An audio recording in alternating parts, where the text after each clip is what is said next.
Hello friends, welcome to your channel catalyst Soni and this is Soni Singh. Friends, जैसे कि आप जानते हैं 4 बजे हमारा बीएड फर्स्ट ईयर का क्लास होता है। तो बीएड फर्स्ट ईयर के क्लास के साथ मैं आप लोगों के साथ हूँ। हम अभी जो है लर्निंग थ्योरी कर रहे हैं। लर्निंग थ्योरी में हम लोगों ने थॉर्नडाइक, पावलोव ये सब कंप्लीट कर लिया है। और अब हम जो है आज हम जो करने वाले हैं वो गेस्टॉल की थ्योरी करने वाले हैं, उस पर ध्यान देने वाले हैं। तो चलिए स्टार्ट करते हैं आज का क्लास। फ्रेंड्स, जैसे आप जानते हैं इसमें हमारा जो है childhood and growing up and contemporary ये दोनों कंप्लीट हो चुका है। तो जो भी स्टूडेंट्स आज हमें न्यू ज्वाइन कर रहे हैं, जिनका फर्स्ट क्लास है, वो लोग जो है प्लेलिस्ट में जाकर के आप देख सकते हैं। 2021-23 सेशन के हमसे 2.1 के नाम से है, वो आप प्लेलिस्ट में जाकर देखिएगा तो पहले के सारे वीडियोस मिल जाएंगे और आपका वो सब्जेक्ट भी कंप्लीट हो जाएगा। चलिए स्टार्ट करते हैं आज का क्लास। तो फ्रेंड्स, अगर आप हमारे चैनल पर नए हैं तो चैनल को भी सब्सक्राइब कर लीजिएगा, क्योंकि ये चैनल जो है BEd, TET, C TET, BEd entrance ये सब की तैयारी करवाता है। स्पेशली टीचिंग के लिए ही ये चैनल है, टीचिंग पे ही फोकस करता है, इवन क्लासेस भी प्रोवाइड करता है। तो सब्सक्राइब कर लीजिएगा और बेल आइकन का हिट कर दीजिएगा। चलिए स्टार्ट करते हैं क्लास को। सीखने का अंतर्दृष्टि या सूझबूझ का सिद्धांत जिसको बोलते हैं इनसाइट थ्योरी ऑफ लर्निंग। इसका आपको पीडीएफ जो हिंदी एंड इंग्लिश दोनों में मिलेगा। हिंदी एंड इंग्लिश में पीडीएफ जो है क्लास के बाद आप लोगों को टेलीग्राम पर मिलता है। टेलीग्राम से आप लोग ले लेंगे क्लास जो पीडीएफ है, उससे भी आप देख सकते हैं और क्लासेस तो आपके पास रहेंगे ही। तो ये जो सीखने का अंतर्दृष्टि या सूझबूझ का सिद्धांत है, इसके बारे में आज हम समझेंगे। ये लर्निंग का सिद्धांत है, बहुत इंपॉर्टेंट है। गेस्टॉल्ट शब्द का अर्थ है समग्र रूप। मतलब समग्र का मतलब होता है क्या? इंटीग्रेटेड, सब एक जगह पे। इसके अनुसार व्यक्ति किसी वस्तु का आंशिक रूप से नहीं बल्कि पूर्ण रूप से सीखता है, मतलब पूरे तरीके से सीखता है। इस सिद्धांत का जन्मदाता जर्मनी का मनोवैज्ञानिक वर्दिमर कहा जाता है। उसके इस सिद्धांत को आगे बढ़ाने में काफ्का तथा कोहलर ने बहुत योगदान दिया। वर्दिमर का मानना है कि संपूर्ण यानी बड़ा है और कुछ उसका अंश है। इसे हिंदी में पूर्ण कारकवाद भी कहा जाता है। चलिए, ये हमारी हिस्ट्री थी इससे रिलेटेड। इसके मूल में अंतर्दृष्टि या सूझबूझ विद्यमान रहती है। अंतर्दृष्टि का अर्थ है समस्या के समाधान को गहराई में देखना। वुडवर्थ के अनुसार अंतर्दृष्टि का अर्थ है अच्छा निरीक्षण, स्थिति को पूर्ण इकाई के रूप में समझना, या स्थिति के उन भागों को समझना जो लक्ष्य प्राप्ति का मार्ग दिखाते हैं। देखिए, सबसे पहले तो हमें इस वर्ड का मीनिंग समझना है। ये अंतर्दृष्टि मीन्स क्या होता है? तो देखिए, अंतर्दृष्टि का मतलब यहाँ पे आपको लिखा हुआ है समस्या के समाधान को गहराई में देखना। किसी भी चीज को देखिए, सूझबूझ का मतलब ही क्या होता है कि हम किसी भी चीज को जो है कॉन्सेप्ट वाइज क्लियर करें, उसको हम रटे नहीं, रट्टू तोता की तरह ये नहीं कि हाँ भाई लर्न कर लिए, दिमाग में बैठा लिए और हो गया, नहीं। उसको हम समझ करके उसके एक एक स्टेप को सबको हम समझे और समझने के बाद जो है हम उसके ऊपर जो है और जो भी काम करना है या फिर उसको डीपली एनालाइज करना है या उस पर रिसर्च करना है, वो हम जाए। कभी भी ऊपर या फिर रटने में बिलीव नहीं किया जाता है, इसीलिए इसका अंतर्दृष्टि है। अंतर्दृष्टि का मतलब ही होता है किसी भी समस्या को गहराई में देखना, गहराई से उसका समाधान निकालना, या किसी भी चीज को सीखना तो गहराई से सीखना, कॉन्सेप्ट में सीखना, ऊपर या फिर रटने की जरूरत नहीं हो। तो उसको हम लर्निंग की ये जो है सूझबूझ की थ्योरी इसीलिए बोला गया है कि समझ करके जो है वो कैसे हम कर सकते हैं। आइए इसको और देखते हैं। प्रोफेसर कोहलर के अनुसार अंतर्दृष्टि एवं पूर्व दृष्टि निहित होती है। सिद्धांत में स्पष्ट करने का प्रयास किया गया है कि व्यक्ति का व्यवहार पूर्णता से निर्देशित होता है। व्यक्ति किसी वस्तु का पूर्ण रूप से प्रत्यक्षीकरण करता है, न कि भागों में। मान लीजिए कि अभी आपको कोई चीज सीखना है, अभी काउंटिंग की बात कर लेते हैं, ठीक है। आप लोग को जो है सब्ट्रैक्शन सीखना है, तो सब्ट्रैक्शन सीखने के पहले तो इसको हम डिवाइड करेंगे ना कि हमें पहले आपको क्या सिखाना है, किस तरह से जो है हम पार्ट में जाएंगे। तो इनका यही कहना है कि अगर हमें सब्ट्रैक्शन सीखना है तो इसका ये मतलब नहीं कि हम सिर्फ काउंटिंग सीखें, पहले हम काउंटिंग सीखेंगे, काउंटिंग सीखें, फिर हम जो है एडिशन सीखें और छोड़ दें। तो इसका ये मतलब नहीं हुआ कि हमने सब्ट्रैक्शन सीख लिया, या फिर ऐसा नहीं है कि हमने काउंटिंग और एडिशन को छोड़ करके डायरेक्ट सब्ट्रैक्शन सीखे। ये पार्ट में सीखने को नहीं मानते। इनका मतलब है कि हमें कोई भी चीज़ सीखना है तो हमें पूर्ण रूप से सीखना है, उसके आगे पीछे उससे रिलेटेड चीज़ें, सभी चीज़ों को सीखना है। तो ये पूर्णता में मानते हैं। ये बोल सकते हो आप कि किसी भी चीज़ को जो है अगर आपको समझना है तो उसको आगे पीछे उसका जो भी जुड़ा हुआ उसका कनेक्शन है उसको समझना चाहिए। फिर उसके बाद से आगे उससे आपका आगे जो है और नॉलेज बढ़ने वाला है, ज्ञान बढ़ने वाला है, तो उसको समझना। इसी बात में ये थ्योरी बिलीव करती है। ठीक है, इस सिद्धांत के अनुसार किसी भी समस्या के समाधान के लिए अंतर्दृष्टि या सूझबूझ का होना अत्यंत आवश्यक है। तो ये सिद्धांत हमारा इसी बात में बिलीव करता है कि हमें अगर किसी प्रॉब्लम का सॉल्यूशन निकालना है तो उसके लिए हमारे अंदर जो है अंतर्दृष्टि यानी कि सूझ का होना, यानी कि समझ का होना बहुत जरूरी है। अंतर्दृष्टि शिक्षण का तात्पर्य सीखने की उस प्रक्रिया से है जिसके अंतर्गत सीखने के लिए बार बार प्रयास करने की आवश्यकता नहीं होती। अब हमारा अभी तक हमने जितनी भी थ्योरीज पढ़ी उसमें आपने देखा, चाहे थॉर्नडाइक की हो या पावलोव की हो, स्किनर की हो, इसमें ये लोग प्रैक्टिस करवा रहे थे। इनकी थ्योरी में क्या था कि हम प्रैक्टिस करके सीखते हैं। इसमें वो लोग जो है समझा करके नहीं सिखा रहे थे। आप ध्यान दीजिएगा, दोनों चीज़ों के सीखने में डिफरेंस, और ये अपना अपना थॉट प्रोसेस होता है। जहाँ पर Thorndike and Pavlov and Skinner इस बात में बिलीव करते हैं कि हम कुछ भी सिखा सकते हैं अगर हम प्रैक्टिस करवाएं, अगर हम उसे जो है उद्दीपन दे, स्टिमुली दे तो। और इनका कहना है कि हम कोई भी चीज़ हमें अगर सीखना है तो उसमें हमें प्रैक्टिस की ज़रूरत तभी पड़ती है जब उससे हम समझे नहीं होते हैं। अभी हमने उसे समझ लिया तो उसमें प्रैक्टिस की ज़रूरत नहीं पड़ती है। तो यही बात जो है इस थ्योरी में कहा गया है। इसमें जो है प्रैक्टिस के ऊपर ध्यान नहीं दिया जाता है, प्रयास, बार बार प्रयास करने की आवश्यकता नहीं होती है।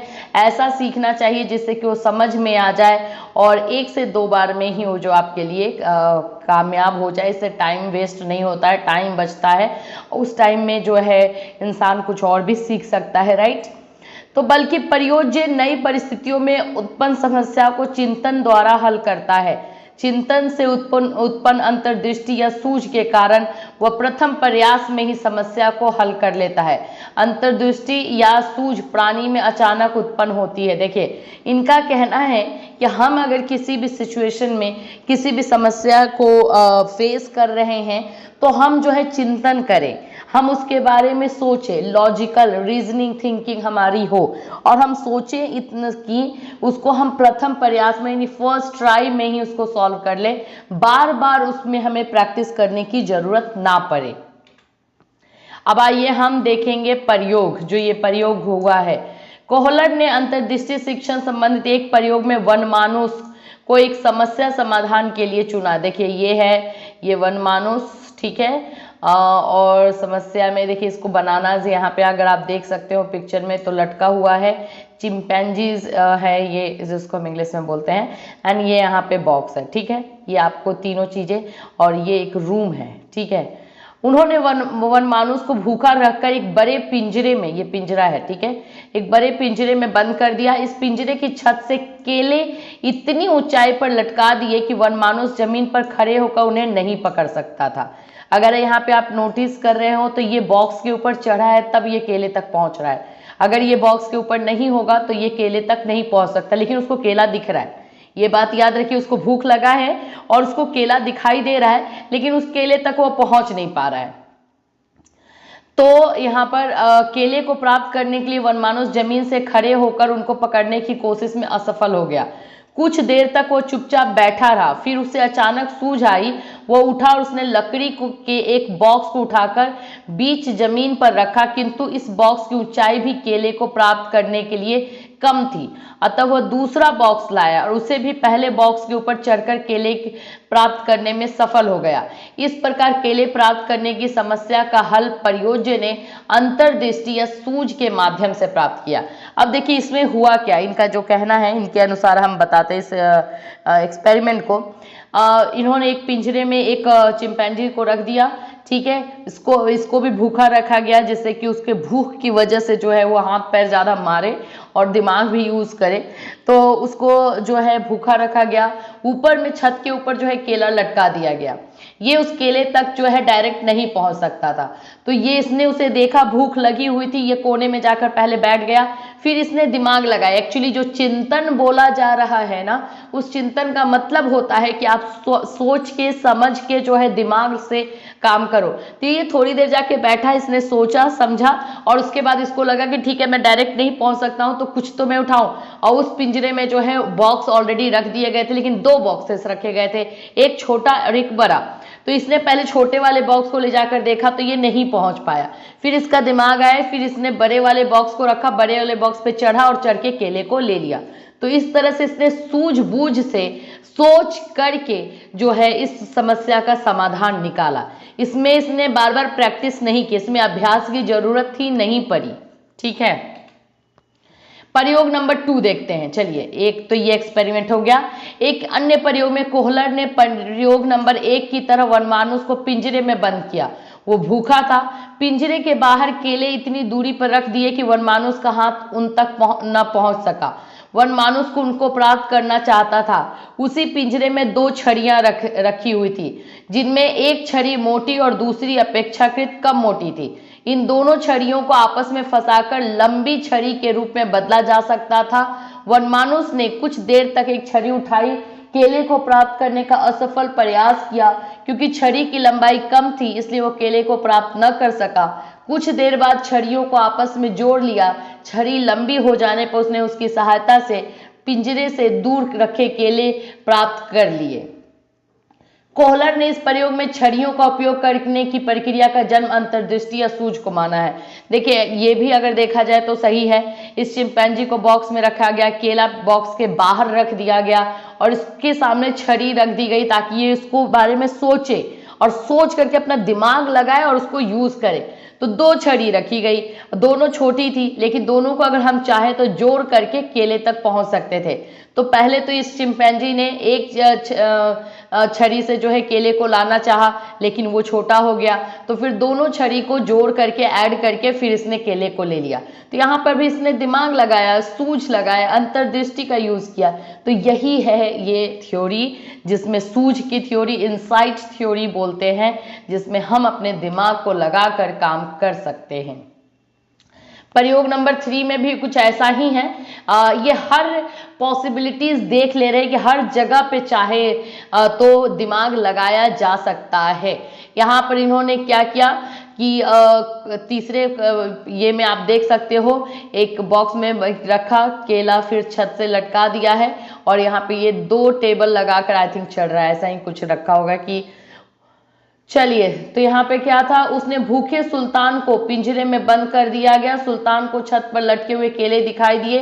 केले को देखकर सुल्तान उन्हें प्राप्त करने के लिए प्रयास करने लगा, किंतु सुल्तान को सफलता नहीं मिली और वो निराश होकर बैठ गया। पिंजरे के कोने में लकड़ी का एक बक्सा रखा था। अचानक उसकी नजर इस बक्से पर पड़ी। उसे इस एक युक्ति सूझी। उसने बॉक्स को नीचे रखा, इस पे खड़े होकर उसने केले को प्राप्त कर लिया तथा अपने पेट की आग शांत कर ली। तो ये बॉक्स का यूज किया और बॉक्स के यूज से ही वो पहुंच गया। वही है, सेम ही है ये। फिर इस तरह से प्रयोग नंबर 4 हुआ है। प्रयोग नंबर 5 हुआ है। फाइनल इसका डिसीजन क्या है वो देख लेते हैं हम लोग। तो उपयुक्त प्रयोगों से यह स्पष्ट होता है कि अंतर्दृष्टि सीखने में सहायक है। क्योंकि हम अपना दिमाग लगा करके काम कर रहे हैं ना, तो वो चीज़ हम नहीं भूलते हैं।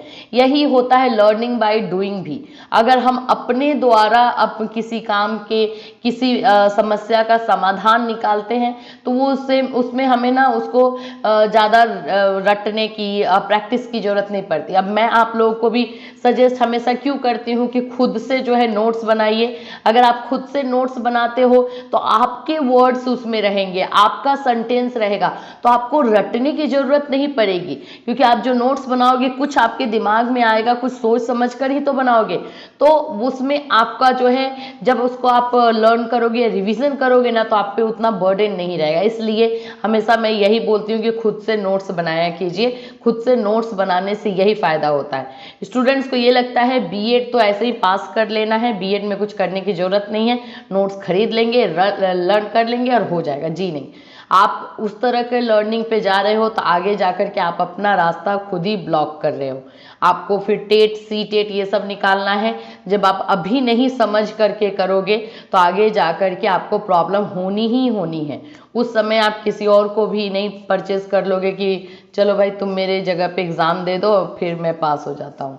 तो इन सारी चीज़ों को ध्यान में रखना चाहिए। जब हम ये सारी चीज़ें सीख रहे हैं तो हम इसको अपनी लाइफ में भी इम्प्लीमेंट करें तो बेटर है। चलिए ठीक है, तो ये आपने देखा कि इससे हमें ये समझ में आता है कि अगर हम अपनी सूझ से, अपनी समझ से अगर समस्या का समाधान करते हैं तो उसमें प्रयास, बार बार अभ्यास की जरूरत ज़्यादा नहीं होती है। तत्कालीन परिस्थिति में उपस्थिति विभिन्न वस्तुओं, विचारों और पक्षों के बीच आपसी संबंधों की जानकारी चिंतन द्वारा प्राप्त करना होता है। जैसे उपरोक्त प्रयोग में वनमानुष केले प्राप्त करने के लिए बक्सों की संख्या, केलों की जमीन से ऊंचाई, उन्हें रखने का स्थान आदि के बारे में चिंतन से ठीक ठीक जानकारी प्राप्त करता है। एक्चुअली वो जाकर के जो साइड में बैठा, वो बैठ करके ऐसे ही नहीं टाइम पास नहीं कर रहा था, वो ये सोच रहा था कि केला इतनी ऊपर में है तो कहाँ पे मुझे बॉक्स रखना है और कैसे रखना है, किस तरह से मुझे उसको पकड़ना है, ये सारी चीजें सोच रहा था। तो वो अपना एक तरह से आप बोले तो प्लानिंग कर रहा था, सोच के सूझ का अपना यूज कर रहा था। तो इस तरह से ये अंतर्दृष्टि या सूझ द्वारा सीखने के का सिद्धांत है। अब आइए इसकी विशेषताएं देख लेते हैं। पहले तो है एकल प्रयास के द्वारा सीखना। इसमें आपको ज़्यादा टाइम नहीं लगेगा, अपना दिमाग अगर आप लगाएंगे तो यहाँ पे आपका टाइम बचता है और एक ही बार में के प्रैक्टिस से, एक ही बार के एफर्ट से जो है आप उसको ले लेते हो, सीख लेते हो। अंतर्दृष्टि द्वारा सीखने में प्रयास में प्रयोज्य में चिंतन के द्वारा विभिन्न प्रयासों को क्रमशः सोचने के बाद अचानक अंतर्दृष्टि या सूझ उत्पन्न होती है, क्योंकि वो समस्या का समाधान अधिकतर एक ही प्रयास में कर लेता है। अंतर्दृष्टि में चिंतन का महत्व या उपयोगिता। हाँ, ये चिंतन, थिंकिंग बहुत जरूरी है। अगर आप किसी समस्या में हो तो आपको बैठ के खुद ही चिंतन करना पड़ेगा, उसकी समस्या का समाधान निकालना पड़ेगा। आप सोचोगे दूसरा कोई बता दे, तो नहीं। अंतर्दृष्टि या सूझ द्वारा सीखने में प्रयोज्य सभी संभावित बाधाओं को दूर करने के लिए अपने पूर्व अनुभवों का लाभ उठाकर चिंतन के आधार पर समाधान खोजती है। समस्या का पूर्ण रूप से प्रत्यक्षीकरण करना, मतलब जो भी समस्या है उसको अच्छी तरीके से जो है एनालिसिस करना कि अच्छा कहाँ से कहाँ क्या क्या प्रॉब्लम है और कैसे इसका समाधान निकाला जा सकता है। इस विधि के अनुसार सीखने का अंतर्गत समस्या का समाधान समस्या के विभिन्न पक्षों को अलग अलग देखकर संभव नहीं होता, बल्कि उस परिस्थिति के समस्त पक्षों को एक साथ प्रत्यक्षीकृत करके ही समाधान के लिए अंतर्दृष्टि उत्पन्न हो सकती है। चौथा है अंतर्दृष्टि या सूझ उच्च श्रेणी के जीवों में संभव है। ये हम सभी में एक्सपेक्ट करें कि कर ले, जैसे कि बाकी सारे जानवरों में तो वो थोड़ा सा डिफिकल्ट है, क्योंकि वो डिपेंड करेगा कि आपके पास दिमाग भी तो होना चाहिए लगाने के लिए। तो ये उच्च श्रेणी के जो है जीव में है, जैसे मानव, वनमानुष, बंदर आदि में ही, क्योंकि इनकी मानसिक क्रियाएं जो है उच्च होती हैं। ठीक है। पांचवा है विभिन्न तत्वों का सम्मिश्रण। इस प्रकार के शिक्षण में लक्ष्य, बाधा, तनाव, संगठन व पुनः संगठन जैसे 5 तत्व पाए जाते हैं। आयु का प्रभाव, यस, एज का भी इफेक्ट आता है। आयु बढ़ने की सीमा, कुछ सीमा तक बुद्धि में भी विकास होता है। इसके अलावा आयु की वृद्धि के कारण अनुभव में वृद्धि होती है। इस वृद्धि का सीधा संबंध अंतर्दृष्टि से होता है। अब यही चीज आप अगर 4 साल के बच्चे से एक्सपेक्ट करेंगे कि भाई वो करे, तो थोड़ा सा डिफिकल्ट है। तो जैसे जैसे आयु, एज बढ़ता है, हमारा अनुभव, हमारा एक्सपीरियंस बढ़ते जाता है और उस एक्सपीरियंस की वजह से हमारी सूझ, हमारी बुद्धि बढ़ती है और तब हम अपना जो है इस बुद्धि का यूज कर सकते हैं। राइट। सूझ द्वारा सीखना प्रत्यक्षीकरण पर निर्भर करता है। प्रत्यक्षीकरण जितना सघन होगा, अधिगम उतना ही अधिक होगा। मतलब कि हम जब जो चिंतन करते हैं, जो हर एक चीज को अलग अलग करके जो है इसको डिटेलिंग में जाते हैं, वो अगर हम वो जितना अच्छी तरीके से करेंगे उतना अच्छा हमारा लर्निंग होगा, यही बोला जाता है। प्राणी में बुद्धि की मात्रा जितनी अधिक होगी, प्राणी में सूझ भी उतनी ही अधिक होगी। सूझ व बुद्धि में सीधा धनात्मक संबंध होता है। बात सही है। अगर बुद्धि नहीं है, उसका IQ 0 है या फिर उसका IQ बहुत कम है, तो ये एक्सपेक्टेशन उस प्राणी से लगाना थोड़ा सा डिफिकल्ट है। ठीक है। तो यहाँ पर आप लोगों का हो गया ये थ्योरी।